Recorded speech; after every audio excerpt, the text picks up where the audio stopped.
Hello guys. इस video में serial schedule और नॉन सीरियल शेड्यूल, जिसे हम कंकरेंट शेड्यूल या पैरेलल शेड्यूल भी कहते हैं, के बारे में जानेंगे। प्रीवियस वीडियो में शेड्यूल के बारे में हमने बताया था, जिसमें एक टाइप्स चार्ट बताए थे, जिसमें लिखा हुआ था शेड्यूल को हम दो भाग में डिवाइड करते हैं, serial schedule, non serial schedule. और नॉन सीरियल शेड्यूल के भी डिवीजन होते हैं, serialisable and non serialisable. Serialisable में कन्फ्लिक्ट शेड्यूल या कन्फ्लिक्ट सीरियलाइजेबल और व्यू सीरियलाइजेबल, और नॉन सीरियलाइजेबल के दो पार्ट बनते हैं, recoverable and non recoverable. Recoverable में हम लोग कास्केडिंग शेड्यूल, कास्केडलेस शेड्यूल और स्ट्रिक्ट शेड्यूल के बारे में जानते हैं। ये पूरी शेड्यूल्स की लिस्ट हम पहले दे चुके हैं। इसी में हम दो शेड्यूल आज देखेंगे, सीरियल शेड्यूल और नॉन सीरियल शेड्यूल क्या होता है, डिटेल्स में जानेंगे। Serial schedule consistent but not efficient. Not efficient करने का मतलब इसका थ्रूपुट कम होगा। थ्रूपुट होता है number of instructions executed in a unit time. एक यूनिट टाइम में कितने इंस्ट्रक्शंस एक्सिक्यूट किए हमने, दैट इज कॉल्ड थ्रूपुट। तो यहाँ जो हमारा सीरियल शेड्यूल है वो कंसिस्टेंट तो होता है, जो डेटाबेस का एक बेसिक रिक्वायरमेंट है, लेकिन एफिशिएंट नहीं होता। इस वजह से सीरियल शेड्यूल को हम थ्योरेटिकली पढ़ते हैं, लेकिन प्रैक्टिकली और रियल लाइफ में सीरियल शेड्यूल को यूज कम करते हैं। अब सीरियल शेड्यूल पढ़ने का या इसके बारे में जानने का रीजन ये होता है कि यदि कोई नॉन सीरियल शेड्यूल को हम सीरियल शेड्यूल के इक्विवेलेंट बना दें, तो वो नॉन सीरियल शेड्यूल हमारे काम का हो जाता है। और काम का इसलिए होता है कि सीरियल शेड्यूल ऑलवेज कंसिस्टेंट होता है। एफिशिएंट भले ही ना हो, लेकिन कंसिस्टेंट जरूर होता है। तो इसीलिए इसके पॉइंट्स हमने यहाँ दे रखे हैं कि transactions are executed one after another without interleaving. यानी एक ट्रांजैक्शंस के ऑपरेशंस को कंप्लीट करके ही हम दूसरे ट्रांजैक्शंस के सारे ऑपरेशंस को कंप्लीट करते हैं एंड सो ऑन। तो यहाँ पर ऑपरेशन की इंटरलीविंग नहीं होगी, यानी एक ट्रांजैक्शन का एक ऑपरेशन, दूसरे ट्रांजैक्शंस का एक ऑपरेशन या दो ऑपरेशन, अगेन पहले ट्रांजैक्शंस का सेकेंड और थर्ड ऑपरेशन, ऐसा स्विचिंग हम लोग नहीं करते। यहाँ पर एक ट्रांजैक्शंस के सारे ऑपरेशंस को हम परफॉर्म करते हैं। Example, all operations of T1 execution के बाद then all operations of T2, इसी ऑर्डर को हम फॉलो करते हैं, चाहे वो n ट्रांजैक्शंस हो या दो ट्रांजैक्शंस हो। यदि दो है तो सबसे पहले हम फर्स्ट ट्रांजैक्शंस T1 के सारे ऑपरेशंस को परफॉर्म करेंगे, देन T2 ट्रांजैक्शंस के सारे ऑपरेशंस को परफॉर्म करेंगे। या ऐसा भी कर सकते हैं कि T2 के सारे ऑपरेशंस को पहले परफॉर्म कर लें, देन T1 के सारे ऑपरेशंस को परफॉर्म करें। तो इस तरह के शेड्यूल को हम कहते हैं सीरियल शेड्यूल।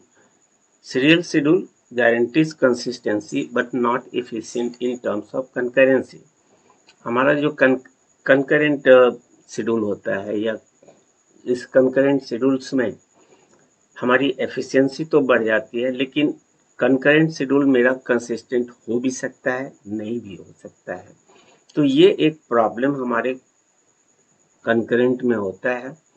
लेकिन इस कंकरेंट शेड्यूल के एक एडवांटेजेस है कि ये एफिशिएंट होता है। लेकिन सीरियल शेड्यूल के भी अपने एडवांटेजेस है कि ये कंसिस्टेंट होता है। इसीलिए नॉन सीरियल शेड्यूल, जिसको कंकरेंट शेड्यूल भी कहते हैं, उसको हम चेक करते हैं इस सीरियल शेड्यूल के कि क्या कोई दिया हुआ नॉन सीरियल शेड्यूल किसी सीरियल शेड्यूल के इक्विवेलेंट है। यदि है तो वो मेरे काम का है, अदरवाइज वो मेरे काम का नहीं भी हो सकता है। इसी चीज को हम यहाँ एक टेबल से दिखा रहे हैं कि हमारे पास n ट्रांजेक्शन है, T1, T2, T3, Tn। इसमें हमने दिखाया है कि T1 के सारे ऑपरेशंस को परफॉर्म किए, जिसमें 3 ऑपरेशन से हर ऑपरेशन एक यूनिट टाइम, जो भी यूनिट टाइम हो, यूज करता है। 3 ऑपरेशन है, 3 यूनिट टाइम यूज करेंगे। हमने सुविधा के लिए हर एक ट्रांजेक्शन में 3-3 ऑपरेशंस लिए हैं। अब यहाँ पर हम पहले T1 के सारे ऑपरेशंस को एक्सिक्यूट किया, 3 यूनिट टाइम लगा। देन T2 के सारे ऑपरेशंस को एक्सिक्यूट किया, इसी तरह से T3 का एक्सिक्यूशन कंप्लीट किया, और लास्ट में हमने Tn का। तो ये एक सीरियल शेड्यूल है। यहाँ पर ऑर्डर क्या होगा, T1 के बाद T2, T2 के बाद T3, T3 के बाद T4 and so on up to Tn। यहाँ पर हम ऑर्डर चेंज भी कर सकते हैं।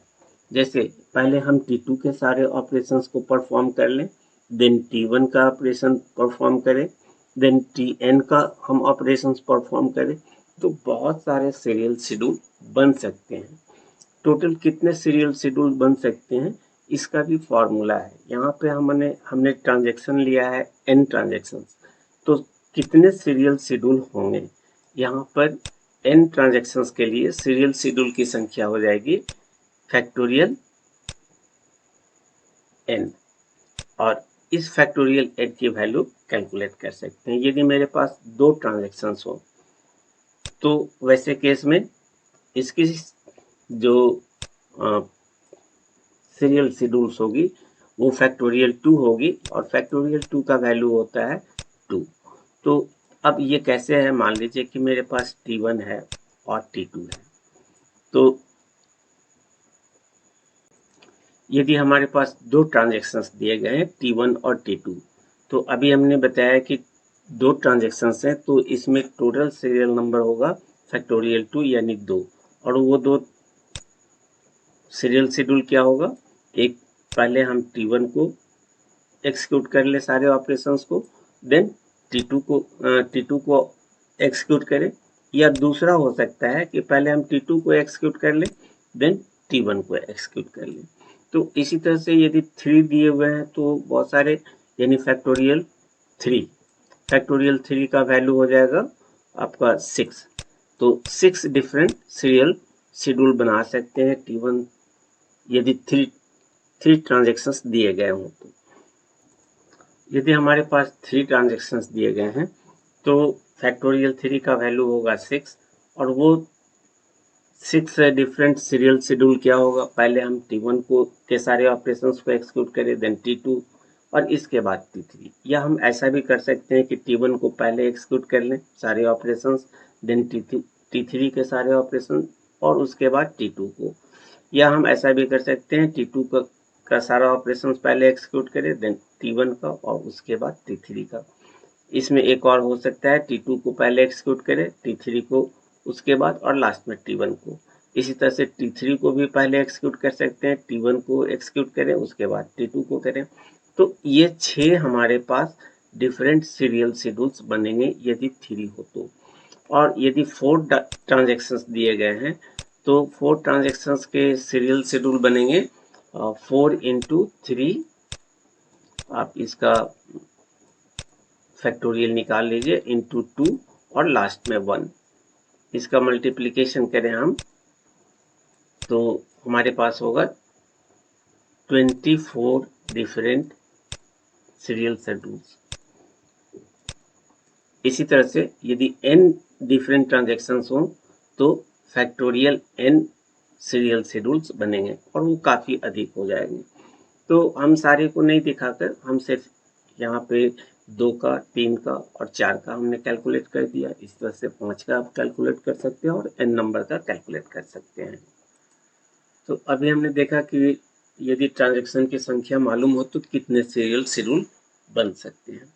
हम यहाँ पर सिर्फ 2 ट्रांजैक्शंस का लेकर के चल रहे हैं कि हमारे पास T1 एक ट्रांजैक्शन है जिसमें हमने डेटा एलिमेंट ए को डेटाबेस से रीड किया, इस पे ऑपरेशन किया और राइट कर दिया। यही काम हम ट्रांजैक्शन T2 में कर रहे हैं, लेकिन इस बार डेटा आइटम बी रखा है। सेम भी हो सकता है, डिफरेंट भी हो सकता है। तो इस बार हमने बी के वैल्यू को रीड किया, बी पे ऑपरेशन किया और इसको राइट कर दिया। सुविधा के लिए हम यहाँ पर T1 में 3 ऑपरेशंस लिए हैं, T2 में भी 3 ऑपरेशंस लिए हैं। ये अलग अलग भी हो सकते हैं। अब इस T1 और T2 के सीरियल शेड्यूल क्या होंगे? तो सीरियल शेड्यूल के लिए हमारा जो फॉर्मूला है कि यदि n ट्रांजैक्शंस दिए हुए हों तो इसके सीरियल शेड्यूल की संख्या फैक्टोरियल n होगी। इसी तरह से 2 के लिए फैक्टोरियल 2, तो 2 डिफरेंट सीरियल शेड्यूल बन सकते हैं, जिसमें हम यहाँ पर शेड्यूल 1 और शेड्यूल 2 दिखा रहे हैं कि इस 2 ट्रांजैक्शंस के लिए कौन कौन से वो सीरियल शेड्यूल होंगे। तो पहला शेड्यूल होगा 1, T1 को के सारे ऑपरेशन को पहले एक्सिक्यूट कर ले, इसके बाद T2 के सारे ऑपरेशंस को हम परफॉर्म करें। तो T1 के बाद T2, तो सबसे पहले हमारा ट्रांजैक्शंस कंप्लीट हुआ है T1 का। यहाँ पर शेड्यूल को दिखाने के लिए हम जितने भी ट्रांजैक्शंस हैं उनका वर्टेक्स बनाते हैं, जिसको कि हम सर्कल से दिखाते हैं। और इस तरह से 2 सर्कल के बीच जो हम लाइन खींचते हैं वो कहलाता है एज। जैसे हमारे पास 3 पॉइंट्स दिए हुए हों तो हम 3 पॉइंट्स को लिखेंगे A, B, C, और इस 3 पॉइंट्स का हमको ग्राफ बनाना है। तो हम A, B और C को हम वर्टेक्स मान लेंगे, और A से B का डायरेक्शन हो सकता है, नहीं भी हो सकता है, विदाउट डायरेक्शन भी हो सकता है और विथ डायरेक्शन भी हो सकता है। तो यदि विदाउट डायरेक्शन है तो वैसे केस में इसको डायरेक्ट नॉन डायरेक्टेड ग्राफ कहते हैं, और यदि डायरेक्शन है तो इसको डायरेक्टेड ग्राफ कहते हैं। तो यदि हम इस तरह से कोई डायरेक्शन दे दें तो यहाँ पर हम देख रहे हैं कि भाई यदि हम A से चलना शुरू करें तो A के बाद हम B पे जाएंगे, B से हम C पे जाएंगे, C से हम A, यानी जहाँ से हम चलना शुरू कर रहे हैं वहीं फिर से पहुँच जा रहे हैं इस डायरेक्शन को फॉलो करते हुए। तो इस तरह के ग्राफ को साइक्लिक ग्राफ कहते हैं। हमारे इस ट्रांजैक्शंस में इस साइक्लिक ग्राफ और एसाइक्लिक ग्राफ, जिसमें हम नहीं पहुंच पाए वो मेरा एसाइक्लिक ग्राफ होगा। जैसे इसी ग्राफ को यदि हम ऐसे बना दें, ए से हम बी पे गए और सी से हम बी पे आ रहे हैं, और यहाँ पर हम ए से बी पे जा रहे हैं। तो अब आप जिस जगह से चलना शुरू करते हैं, मान लीजिए हम ग्रीन कलर को फॉलो करें, ग्रीन डायरेक्शन को फॉलो करें, ए से हम चलते हैं तो ए से सी पे जाएंगे, सी से हम बी पे जाएंगे, लेकिन बी से ए पे नहीं जा सकते हैं। तो इस ग्रीन वाले को हम ए साइक्लिक ग्राफ कहेंगे, और रेड वाला जो डायरेक्शन बना है इसको हम साइक्लिक ग्राफ कहेंगे। तो हमारे इस शेड्यूल्स में साइक्लिक ग्राफ भी बनेंगे और एसाइक्लिक ग्राफ भी बनेंगे। इन दोनों का अलग अलग यूज है, इम्पोर्टेंस है, जिसको हम लोग आने वाले वीडियो में डिटेल्स में देखेंगे। यहाँ किस ऑर्डर में ट्रांजैक्शंस हमारे एग्जीक्यूट कर रहे हैं, तो पहले T1 हुआ, उसके बाद T2 हुआ। तो T1 और T2 के 2 वर्टेक्स बनाए और T1 से T2 एक लाइन खींचा, जिसको हम एज कह रहे हैं। इस तरह के ग्राफ को हम यहाँ पर प्रेसिडेंस ग्राफ कहते हैं। तो प्रेसिडेंस ग्राफ हमको बताएगा कि कौन सा शेड्यूल हमारा साइक्लिक है और कौन सा एसाइक्लिक है। साइक्लिक और एसाइक्लिक के बेसिस पे हम डिसाइड करेंगे कि जो नॉन सीरियल शेड्यूल्स है वो मेरा सीरियलाइजेबल है या नहीं है। तो यहाँ पर T1 का कंप्लीट हुआ, इसके बाद T2, तो T1 से T2 प्रेसिडेंस ग्राफ हुआ। शेड्यूल 2 में T2 के सारे ऑपरेशंस को हमने एक्सिक्यूट किया, देन T1 को एक्सिक्यूशन को कंप्लीट किया। तो यहाँ पर जो प्रेसिडेंस ग्राफ होगा T2 से T1 होगा। इसी चीज को यहाँ पर हमने लिखा है formula, number of serial schedule for 2 transactions factorial 2 equal to 2, और वो 2 सीरियल शेड्यूल होगा T1 के बाद T2 और T2 के बाद T1। इसी तरह से यदि 3 दिए हुए हैं तो ऊपर हम बता चुके हैं कि यदि 3 ट्रांजैक्शंस दिए हुए हों तो उसके जो सीरियल शेड्यूल्स की संख्या होगी वो 6 होगी, और वो चीज़ हम यहाँ पर दिखा रखे हैं, जिसको कि पहले भी हमने दिखा दिया था और बता दिया था। तो ये हमारा 3 ट्रांजेक्शन्स के 6 डिफरेंट सीरियल शेड्यूल्स हो सकते हैं। नॉन सीरियल शेड्यूल को पढ़ने के पहले हम एक परमुटेशन कॉम्बिनेशन का एक एग्जाम्पल यहाँ बताना चाह रहे हैं कि यदि हमारे पास 10 पीपल है और हमको इसको 3 ग्रुप में बांटना है, जिसमें एक ग्रुप में 4, दूसरे में 3 और तीसरे में 3 पर्सन हो, तो इसमें टोटल कितने ग्रुप बनाए जा सकते हैं। तो इसका निकालने का तरीका होता है कि जितने पीपल्स दिए हुए हैं उसका फैक्टोरियल निकालिए, यानी 10 फैक्टोरियल, और इस 10 फैक्टोरियल को डिवाइड कर दीजिए कितने ग्रुप, 3 ग्रुप हैं, किस साइज के हैं, तो जिस साइज के हैं उनका फैक्टोरियल, 4 का फैक्टोरियल, 3 का फैक्टोरियल और अगेन 3 का फैक्टोरियल। अब इन तीनों को मल्टीप्लाई कर दीजिए, तो ये हमको बताएगा कि हम 3 ग्रुप्स, 4, 3 और 3 का कितने हम ग्रुप बना सकते हैं। तो इस साइज के ग्रुप को फाइंड आउट करने के लिए हम ये परमुटेशन कॉम्बिनेशन को यूज करते हैं। इसका इस्तेमाल हम लोग करेंगे नॉन सीरियल शेड्यूल्स में, कितने नॉन सीरियल शेड्यूल्स हम लोग बना पाएंगे, इसको कैलकुलेट करने के लिए हम इस फॉर्मूले को यूज करेंगे। इसके पहले अब हम लोग देखते हैं कि नॉन सीरियल शेड्यूल को समझाने के लिए हम फिर से वही एग्जाम्पल लिए हैं जो n ट्रांजैक्शंस हमारे सीरियल शेड्यूल में थे, लेकिन इस बार हम जो ऑपरेशन परफॉर्म कर रहे हैं, एक्सिक्यूट कर रहे हैं, वो सीरियली नहीं, इंटरलीव फॉर्म में। इंटरलीव करने का मतलब है हम पहले T1 के 2 ऑपरेशंस को परफॉर्म किए और T1 का लास्ट ऑपरेशन परफॉर्म करने के पहले हम T2 का 2 ऑपरेशन परफॉर्म किए, तो 4 यूनिट्स हो गए, 2 यूनिट T1 के लिए, 2 यूनिट T2 के लिए, और इसके बाद हम फिर T1 का लास्ट ऑपरेशन परफॉर्म कर रहे हैं। देन T3 का हम फर्स्ट ऑपरेशन परफॉर्म कर रहे हैं और T2 का इसके बाद लास्ट ऑपरेशंस को परफॉर्म कर रहे हैं। तो यहाँ पर हम T1 से T2 पे स्विच कर गए और T2 से फिर हम यहाँ पर T1 पर स्विच कर गए। इसी तरह से T1 के बाद हम सीधे T3 पर स्विच कर रहे हैं और T3 से फिर हम T2 पे स्विच कर रहे हैं और T2 के बाद हम फिर से T3 पे आ रहे हैं और T3 के बाद हम Tn के फर्स्ट ऑपरेशंस को एक्सिक्यूट कर रहे हैं। इसके फर्स्ट ऑपरेशन के बाद हम यहाँ पर T3 का ऑपरेशन परफॉर्म कर रहे हैं। इस तरह से हर यूनिट टाइम में किसी ट्रांजैक्शंस के एक ऑपरेशंस को एक्सिक्यूट कर रहे हैं। हम यहाँ पर एक बार में, हमारा प्रोसेसर एक बार में किसी भी ट्रांजैक्शंस के सिंगल ऑपरेशंस को ही परफॉर्म कर सकता है। ऐसा नहीं हो सकता कि T1 का एक, T3 का एक, T1 Tn का एक हम एक साथ एक ही यूनिट में एक्सिक्यूट कर दें।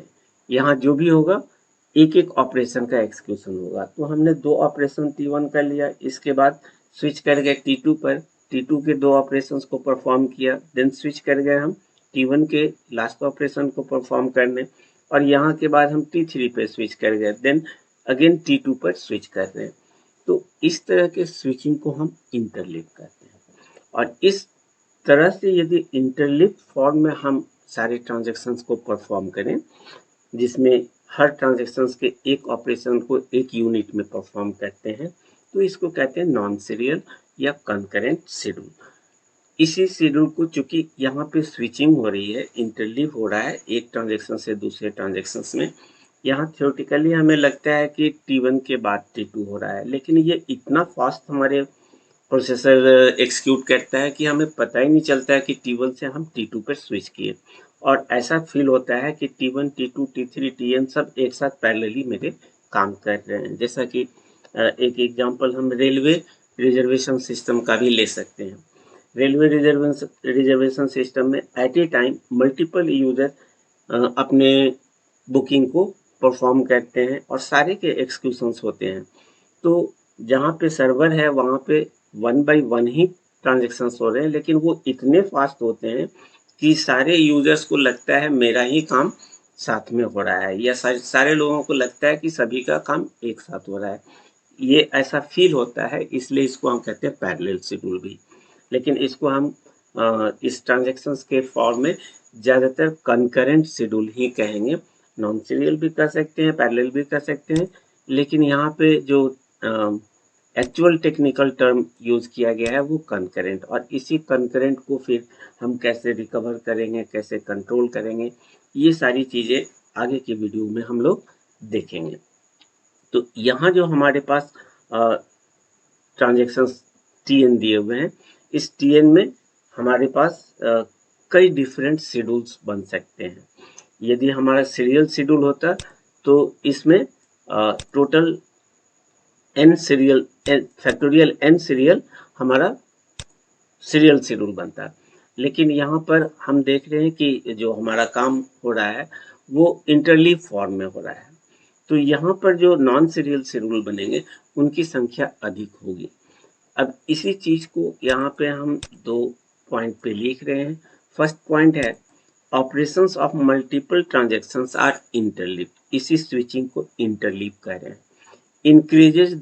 Increases system throughput and resource utilisations, resource का अच्छा यूटिलाइज होगा, ऑप्टिमाइज यूज होगा और थ्रूपुट भी ज़्यादा होगा, लेकिन ये कंसिस्टेंसी की गारंटी नहीं देता है। अब इसमें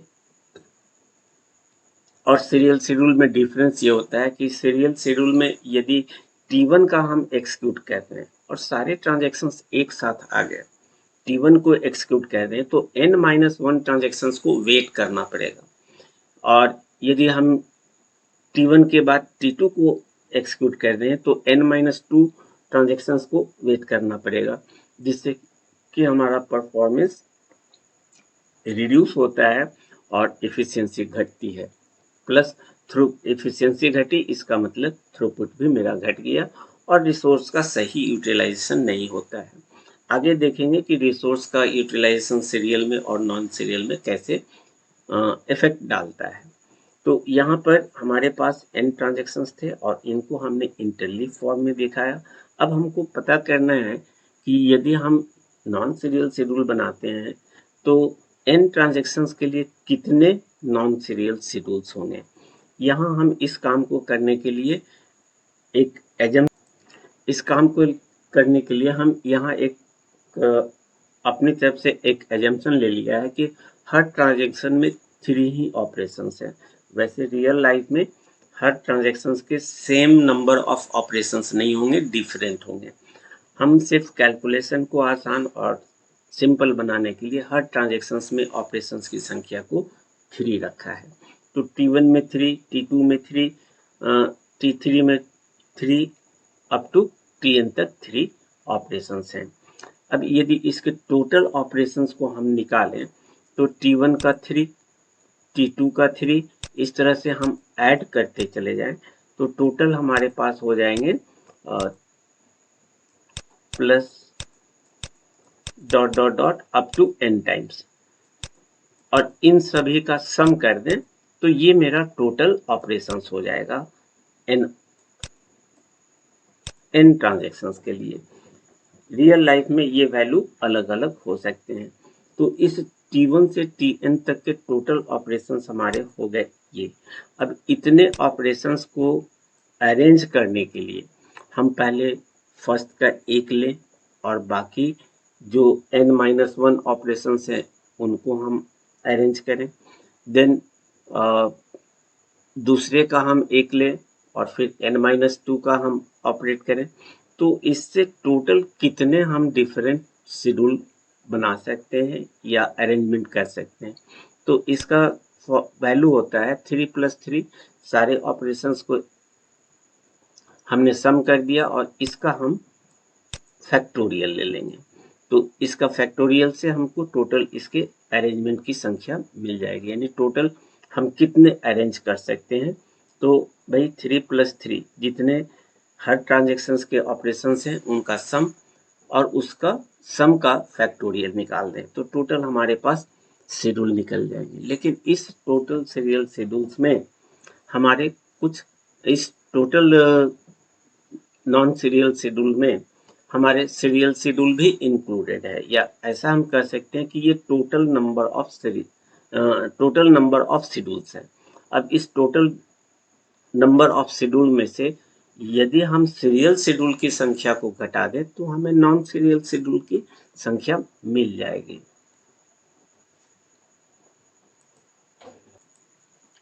इस 3 को यदि हम m मान लें तो n टाइम्स तक हमारे ऑपरेशंस होंगे। इसी को अब इस फॉर्मूले पर रखते हैं। हमारे पास 10 पीपुल्स हैं तो टोटल अरेंजमेंट फैक्टोरियल 10 होगा, लेकिन उस 10 में से हम 4 का, 3 का और 3 का ग्रुप बनाते हैं तो उस ग्रुप से हमको इस फैक्टोरियल 10 को डिवाइड करना होगा, तभी टोटल ग्रुप निकलेंगे। यहाँ भी हम वही कह रहे हैं कि टोटल ट्रांजैक्शंस कितने होंगे, तो टोटल शेड्यूल्स कितने होंगे, तो या टोटल अरेंजमेंट कितने होंगे, तो हमने हर ट्रांजैक्शंस के ऑपरेशंस को सम किया और उसका फैक्टोरियल निकाल दिया। अब इसी चीज़ को हम यहाँ पे आगे और ये क्लियर करेंगे कि ये कंप्लीट नॉन सीरियल शेड्यूल कितने होंगे। Non serial schedule efficient but does not guarantees consistency. ये एफिशिएंट तो होता है लेकिन कंसिस्टेंसी की गारंटी नहीं देता है। अब the number of non serial schedules for n transactions, जो ऊपर में हमने एग्जांपल लिया है, each of m operations. Real life में ये वैल्यू अलग अलग होंगे, तो m1 m2 m3 इस तरह से हम दिखा सकते हैं। हम यहाँ सिंपल बनाने के लिए सारे के ऑपरेशन की संख्या m रख रहे हैं और यहाँ पर m की जगह पे 3 है। तो m कितनी बार ऐड करेंगे, m को हम n बार ऐड किए, m plus m n times, और इस टोटल का हम फैक्टोरियल लिए और इसको डिवाइड किए। चूंकि हमारा यहाँ पर जो ट्रांजैक्शन T1 है ये एक ग्रुप में है और इस ग्रुप में इसलिए है कि इसके ऑपरेशन को T1 के ऑपरेशंस को हम T2 में ऑपरेट नहीं कर सकते हैं। ये जब भी होगा अपने इसी ग्रुप में होंगे। T2 के सारे ऑपरेशन अपने T2 के ग्रुप में ही होंगे, T3 के सारे ऑपरेशन T3 में होंगे, T3 का T4 में या T1 में हम ऑपरेट नहीं कर सकते। इसलिए ये एक तरह से ग्रुप है, तो यहाँ पे कितने ग्रुप बनेंगे, n टाइम्स ग्रुप बनेंगे और किस साइज के बनेंगे, तो चूंकि हर एक में ऑपरेशन की संख्या m है तो m साइज के n ग्रुप बनेंगे और m साइज के यहाँ पर हमने अलग अलग ग्रुप के अलग अलग साइज के 3 ग्रुप बनाए थे, तो इसकी साइज से मल्टीप्लाई करके फैक्टोरियल निकाल करके इसको मल्टीप्लाई कर डिवाइड किया था टोटल से। तो यहाँ भी उसी तरीके से हमारे पास हर एक ट्रांजेक्शन्स के m फैक्टोरियल है, m ऑपरेशंस हैं, तो इसका फैक्टोरियल कितनी बार, n टाइम्स, और इन सबों को मल्टीप्लाई कर हम इस टोटल नंबर ऑफ अरेंजमेंट्स को डिवाइड कर देते हैं। लेकिन ये टोटल नंबर ऑफ अरेंजमेंट में हमारा होगा टोटल सीरियल शेड्यूल्स।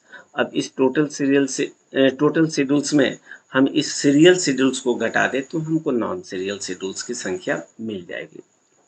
यही चीज़ हम यहाँ पे किए हैं। हमने यहाँ पे 3 ट्रांजेक्शन्स लिया है जिसमें कि हर एक के ऑपरेशन 3 है। T1 के 2 ट्रांजेक्शन्स लिए हैं, T1 एंड T2, और हर एक के नंबर ऑफ ऑपरेशन की संख्या 3 रखा है, T2 के भी 3 है। तो कितने नॉन सीरियल शेड्यूल बनेंगे, number of operations in T1 equal to 3, 1 to 3, number of operations in T2 1 to 3, 3 लिखा, और total number of transactions 1 and 2, 2 total transactions है। तो भाई टोटल नॉन सीरियल शेड्यूल क्या होगा, तो number of non serial schedules equal to total schedules.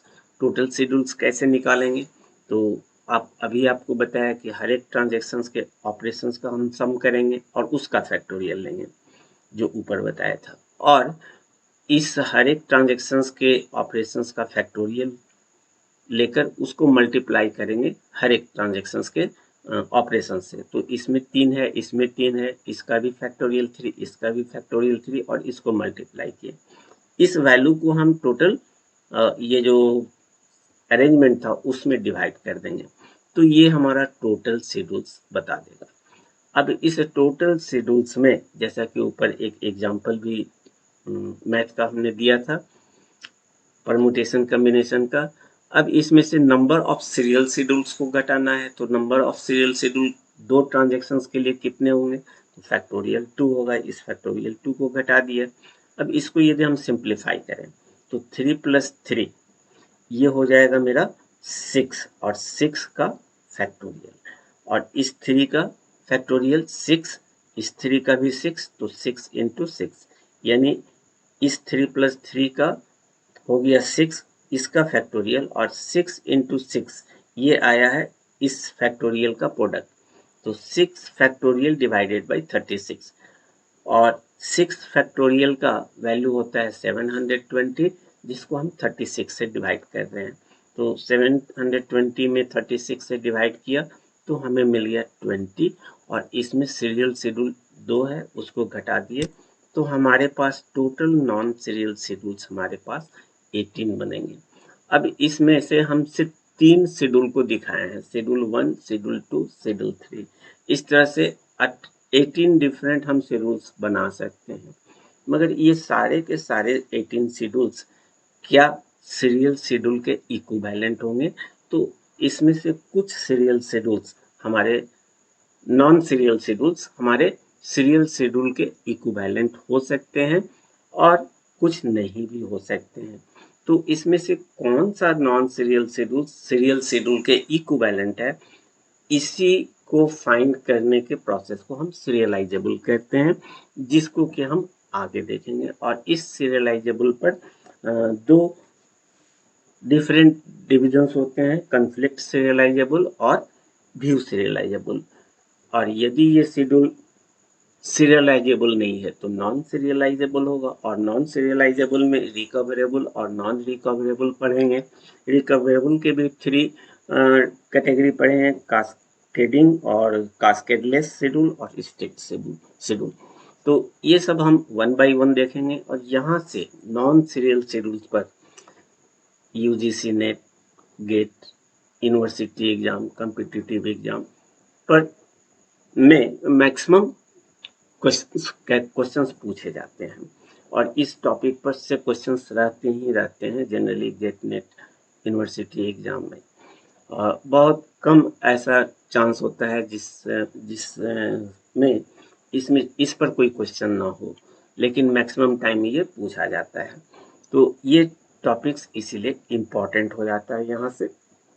अब जो हम शेड्यूल की बात कर रहे थे, शेड्यूल्स में सीरियल, नॉन सीरियल के सीरियलाइजेबल, नॉन सीरियलाइजेबल, सीरियलाइजेबल के conflict, view conflict serialisable, non serialisable में रिकवरेबल, नॉन रिकवरेबल और रिकवरेबल के 3 टाइप्स। ये कैटेगरी हम इसके पहले शेड्यूल में भी बताए थे, और इसी में आज हम इस वीडियो में सीरियल शेड्यूल और नॉन सीरियल शेड्यूल के बारे में डिटेल्स में पढ़े। अब अगले वीडियो में सीरियलाइजेबल के different types, then non serialisable के डिफरेंट टाइप्स को 1 बाय 1 देखेंगे। ऊपर में हमने कहा था कि जो सीरियल शेड्यूल है वो एफिशिएंट होता है और कंसिस्टेंसी की सीरियल होता है, लेकिन उसकी एफिशिएंसी कम होती है। लेकिन नॉन सीरियल यदि यूज़ कर रहे हैं तो ये मेरा एफिशिएंट तो होता है, लेकिन वो कंसिस्टेंसी की गारंटी नहीं देता। अब ये कैसे होता है, यही चीज़ यहाँ पे हम दिखा रहे हैं। 2 ट्रांजेक्शन्स लिया है, T1 के 3 ऑपरेशंस, T2 के 3 ऑपरेशंस। T1 के ऑपरेशंस में पहला ऑपरेशन रीड का है, जो इनपुट आउटपुट डिवाइस इसमें यूज हो रहा है, और इसके बाद हम ऑपरेशन कर रहे हैं जिसमें CPU रिसोर्स को यूज कर रहे हैं। फिर राइट है, यहाँ भी हम इनपुट आउटपुट यूज कर रहे हैं, यानी इस T1 के ट्रांजेक्शन्स के 3 ऑपरेशंस में 2 टाइम्स हम इनपुट आउटपुट डिवाइसेस के रिसोर्सेज को यूज कर रहे हैं, और एक बार हम CPU यूज कर रहे हैं। तो जिस वक्त इनपुट आउटपुट काम कर रहा होता है उस वक्त सीपीयू मेरा आइडियल होता है, और जिस वक्त मेरा सीपीयू काम करता है उस वक्त मेरा इनपुट आउटपुट आइडियल होता है। यानी हम एट ए टाइम एक रिसोर्स को केवल यूज कर रहे हैं, दूसरे रिसोर्स को हम यूज नहीं कर रहे हैं, तो इसी वजह से इसकी एफिशिएंसी सीरियल शेड्यूल में घटती है। अब ये कैसे घटती है इसी को दिखा रहे हैं कि यदि हम T1 को पहले परफॉर्म करें इसके बाद T2 को, तो T1 के इस ऑपरेशंस को हम पहले इनपुट आउटपुट, तो इस वक्त सीपीयू हमारा फ्री हो गया। जब सीपीयू यूज कर रहे हैं इनपुट आउटपुट डिवाइस मेरा फ्री हो गया, अगेन इनपुट आउटपुट यूज कर रहे हैं तो सीपीयू मेरा फ्री हो गया। यानी एक बार में एक ही रिसोर्स को यूज कर रहे हैं, अदर रिसोर्स को हम आइडियल बना दे रहे हैं, जिससे हमारे रिसोर्स का प्रॉपर यूटिलाइजेशन नहीं हो पा रहा है। तो T1 के हम तीनों ऑपरेशंस को दिखाया, T1 के input output CPU input output, और एक ऑपरेशंस में एक यूनिट टाइम, तो 3 ऑपरेशन में 3 यूनिट टाइम्स।